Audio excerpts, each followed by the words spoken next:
ஈரானின் முக்கியமான அணுசக்தி ஆராய்ச்சி மையமான கந்தாப் கனல் நீர் உலை மீது வான்வெளி தாக்குதல் நடத்தப்பட்டுள்ளதாக ஃபர்ஸ்ட் செய்தி முகமை தெரிவித்திருக்கிறது. இந்த தாக்குதலில் உயிரிழப்புகள் எதுவும் ஏற்படவில்லை என்றும் அந்த பகுதி மக்களுக்கு எந்தவித அச்சுறுத்தலும் இல்லை எனவும் செய்திகள் தெரிவிக்கிறது. இதற்கு முன்னதாக இஸ்பஹான் பகுதியில் உள்ள அணுசக்தி மையம் தாக்கப்பட்டதைத் தொடர்ந்து ஈரானில் அணுசக்தி தளம் மீது நடத்தப்படும் இரண்டாவது தாக்குதல் இதுவாகும். அராக் அருகே அமைந்துள்ள இந்த உலை இயற்கை யுரேனியத்தை பயன்படுத்தும் வகையில் வடிவமைக்கப்பட்டுள்ளது. 2015ஆம் ஆண்டு அணுசக்தி ஒப்பந்தத்தின்படி இது செயலிழக்க செய்யப்பட்டிருந்தது. ஆனால் இஸ்ரேல் மற்றும் மேற்கத்திய நாடுகள் இந்த உலை புளூட்டோனியம் தயாரிக்க பயன்படுத்தப்படலாம் என அஞ்சுகிறது. இந்த நிலையில் மேற்கு ஆசிய போர் உலகளாவிய எரிசக்தி விநியோகத்தில் பெரும் மாற்றங்களை ஏற்படுத்தியுள்ளது. இஸ்ரேல் மற்றும் அமெரிக்காவினுடைய தொடர் தாக்குதல்களில் இருந்த போதிலும் ஈரானின் எண்ணெய் வருவாய் பல மடங்கு அதிகரித்துள்ளது. மார்ச் மாதம் 2026 ஈரான் நாளொன்றுக்கு சராசரியாக 139 மில்லியன் அமெரிக்க டாலர்கள் வருவாயாக ஈட்டியுள்ளது. ஈரான் இந்த முக்கியமான கடல்வழி பாதையை தனது கட்டுப்பாட்டில் வைத்துள்ளது. தற்போது இந்தியா, சீனா, ரஷ்யா மற்றும் ஈராக், பாகிஸ்தான் ஆகிய 5 நாடுகளின் கப்பல்கள் மட்டுமே இந்த பாதை வழியாக செல்ல அனுமதிக்கப்படுவதாக ஈரானிய வெளியுறவுத்துறை அமைச்சர் தெரிவித்துள்ளார். அமெரிக்கா மற்றும் இஸ்ரேலுடன் தொடர்புடைய கப்பல்களுக்கு இந்த பாதை முழுமையாக மூடப்பட்டுள்ளது. இப்பாதையை கடக்கும் கப்பல்களுக்கு ஈரான் கட்டணம் விதிக்கவும் திட்டமிட்டிருக்கிறது. இப்படியான ஒரு சூழலில் அராக் அணு உலை என்பது ஈரானின் அணுசக்தி திட்டத்தின் இதயம் போன்றது. இதன் தொழில்நுட்ப காரணிகள் தாக்குதலுக்கு மிக முக்கியமான காரணங்களாக அமைகிறது. அதாவது புளுட்டோனியம் உற்பத்தி. சாதாரண அணு உலைகளை விட இந்த கனநீர் உலை அணு ஆயுதங்கள் தயாரிக்க தேவையான புளுட்டோனியம் 239 மிக எளிதாக உற்பத்தி செய்யும் திறன் கொண்டது. கடந்த கால முடக்கம் 2015ஆம் ஆண்டு அணுசக்தி ஒப்பந்தத்தின்படி இந்த உலகினுடைய மையப்பகுதி கான்கிரீட் கொண்டு அடைக்கப்பட்டது. ஆனால் ஈரான் மீண்டும் இதனை நவீனமயமாக்கி செயற்பட தொடங்கியதே தற்போதைய தாக்குதலுக்கு தூண்டுதலாக அமைந்துள்ளது. இது வெறும் கட்டிடத்தை அளிப்பது மட்டுமல்ல, ஈரானின் அணு ஆயுத கனவை தற்காலிகமாக முடக்கும் இஸ்ரேலினுடைய தெகின் கோட்பாடு, அதாவது தனது எதிரிகளின் அணு ஆயுதத்தை பெறுவதை முன்கூட்டியே தாக்குதல் நடத்தி தடுக்கும் உத்தியாகும். இந்த நிலையில் ஈரான் தனது கடல் எல்லையை கடக்கும் கப்பல்களுக்கு கட்டணம் விதிக்க திட்டமிட்டிருப்பது சர்வதேச சட்டங்களுக்கு ஒரு சவாலாகும். சர்வதேச கடல்சார் சட்டங்களின்படி அமைதியான கடந்து செல்லல் உரிமையின் கீழ் கப்பல்களுக்கு கட்டணம் விதிக்க முடியாது. ஈரான் இதனை மீறுவது உலகளாவிய கப்பல் போக்குவரத்து செலவை 15% தொடக்கம் 20% வரை உயர்த்தக்கூடும். இந்தியா மட்டும் அனுமதிக்கப்படும் 5 நாடுகளில் ஒன்றாக இருப்பது இந்தியாவிற்கு கச்சா எண்ணெய் விநியோகம் தடையொன்றை கிடைப்பதை உறுதி செய்கிறது. இது இந்தியாவின் எரிசக்தி பாதுகாப்பில் மிக முக்கியமான திருப்பமாகும். கடந்த 2025 ஜூன் மாதம் அராக் தளம் தாக்கப்பட்டதற்கும் இப்போது 2026 மார்ச் மாதத்தில் நடத்தப்பட்ட தாக்குதலுக்கும் இடையே உள்ள வித்தியாசம், அதாவது முன்பு மறைமுக சைபர் தாக்குதல்கள் மூலம் முடக்கிய இஸ்ரேல் இப்போது நேரடியாக வான்வெளி தாக்குதல் நடத்துவது இரு நாடுகளுக்கும் நேரடி போரின் விளிம்பில் இருப்பதை காட்டுகிறது. ஈரான் தனது அணுசக்தி நிலையங்களை நிலத்தடியில் அமைத்து வருவதால் அவற்றை அழிவின் இஸ்ரேலுக்கு அமெரிக்காவினுடைய பங்கர் பிளாஸ்டர் குண்டுகளின் உதவி அவசியமாகிறது என்று சொல்கிறார்கள். அணுசக்தி மையங்களை சூழும் போர் முகங்கள் ஈரானின் பதிலடி எப்படி இருக்கப் போகிறது என்ற ஒரு கேள்வி இருக்கிறது. ஈரானின் எண்ணெய் வருவாய் ஒரு நாளைக்கு 139 மில்லியன் டாலராக உயர்ந்திருக்கக்கூடிய விடயம் இது அமெரிக்க தடைகள் பலவீனமடைய செய்திருப்பதை காட்டுகிறது. கராக் தீவு ஈரானின் 90% எண்ணெய் ஏற்றுமதி இங்கிருந்து தான் நடக்கிறது. இதுவரை இது தாக்கப்படவில்லை என்பது குறிப்பிடத்தக்கதாகும். இப்படியான நிறைய பிரச்சனைகளும் நிறைய பேசுபவர்களும் இருந்து கொண்டே இருக்கிறது. மத்திய கிழக்கின் தற்போதைய நகர்வுகள் வெறும் ஏவுகணை தாக்குதல்களாகவோ அல்லது தற்காப்பு நடவடிக்கைகளாகவோ மட்டும் பார்க்கப்பட வேண்டியவை அல்ல. இவை உலகளாவிய அதிகார போட்டியின் புதிய அத்தியாயத்தை திறந்துவிட்டுள்ளன.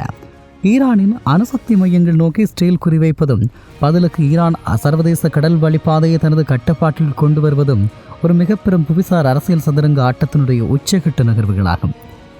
அணுசக்தி அச்சுறுத்தலும் பாதுகாப்பும். அராக் மற்றும் இஸ்பஹான் அணு உலைகள் மீதான தாக்குதல் ஈரானின் அணு ஆயுத கனவை சிதைப்பதற்கான நேரடி முயற்சியாகவே பார்க்கப்படுகிறது. சர்வதேச அணுசக்தி முகமை அமைதி காக்க தூண்டினாலும் இஸ்ரேல் தனது பாதுகாப்பு விதிகளின்படி தடுப்பு தாக்குதல் முறையை கையாளுவது இந்த பிராந்தியத்தில் ஒரு நிரந்தர பதற்றத்தை உருவாக்கியுள்ளது. ஈரான் தனது அணுசக்தி திட்டங்களை நிலத்தடியில் கொண்டு சென்று பாதுகாப்பதும் இஸ்ரேல் அதை துல்லியமாக தகர்ப்பதும் ஒரு முடிவில்லா நிழல் போராக நீடிக்கிறது. மறுபுறம் போர்க்களத்திற்கு வெளியே பொருளாதார போர் தீவிரமடைந்துள்ளது. அமெரிக்காவின் பொருளாதார தடைகளை மீறி ஈரானின் எண்ணெய் வருவாய் நாடொன்றுக்கு 139 மில்லியன் டாலராக உயர்ந்திருப்பது உலகளாவிய எரிசக்தி சந்தையில் ஈரானின் பிடிமானத்தை காட்டுகிறது. ஹார்மோஸ் நீர்ச்சந்தையில் ஈரான் விதிக்கும் கட்டுப்பாடுகள் மற்றும் கட்டணங்கள் உலக வர்த்தகத்தின் உயிர்நாடியை பாதிக்கும் வல்லமை கொண்டவை. இதில் இந்தியா போன்ற நாடுகள் ஈரானின் ஆதரவை பெற்றிருப்பது இந்தியாவின் எரிசக்தி தேவையை பூர்த்தி செய்ய உதவுவதோடு ஆசிய பிராந்தியத்தின் இந்தியாவின் ராஜதந்திர முக்கியத்துவத்தையும் உறுதிப்படுத்துகிறது. தற்போதைய சூழலில் போர் என்பது வெறும் ஆயுதங்களை கடந்து தொழில்நுட்பம், பொருளாதாரம் மற்றும் இயற்கை வளங்களை கட்டுப்படுத்துவதாக மாறியுள்ளது. 2026 இந்த மார்ச் மாத தரவுகள் எச்சரிப்பது ஒன்றுதான்.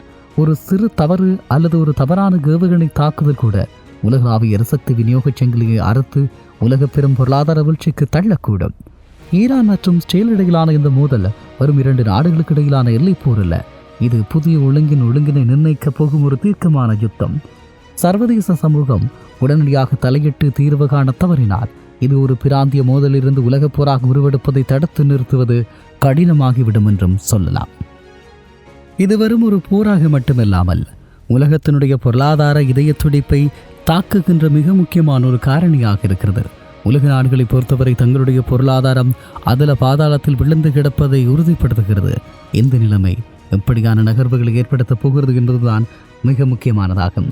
குறிப்பாக அராக் மற்றும் அர்தகான், அதாவது மார்ச் 27 வெள்ளிக்கிழமை அன்று இஸ்ரேலிய பாதுகாப்பு படைகள் ஈரானின் கந்தாப் கனநீர் வளாகம் மற்றும் அர்தகான் பகுதியில் உள்ள மஞ்சள் கேக் உற்பத்தி ஆலையை தாக்கின.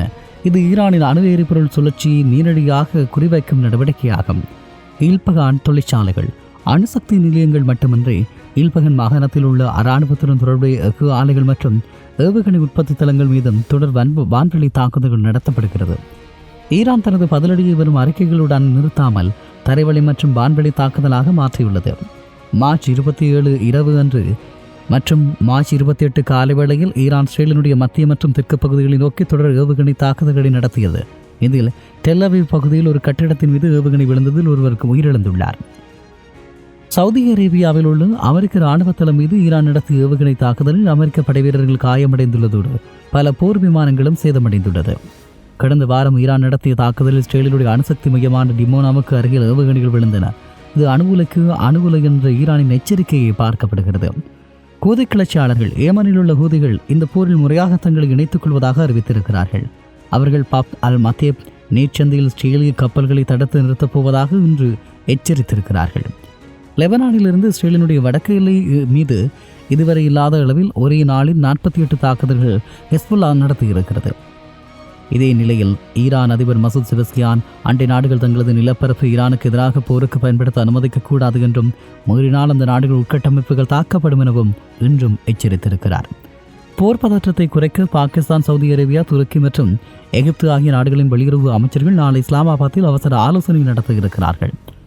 இந்த நிலையில் ஈரான் இஸ்ரேல் இடையிலான நிழல் போர் இப்போது நேரடி மோதலாக உருவெடுத்துள்ளது. அணு உலைகள் மீதான தாக்குதலுக்கு பதிலடியாக மத்திய கிழக்கு முழுவதிலும் உள்ள அமெரிக்க மற்றும் இஸ்ரேலிய இலக்குகளை ஈரான் குறிவைக்க தொடங்கியுள்ளது. இது 3ஆம் உலகப் போரின் தொடக்கமா அல்லது பிராந்திய வல்லரசு போட்டியின் உச்சகட்டமா என்பதை யார் தீர்மானிப்பது?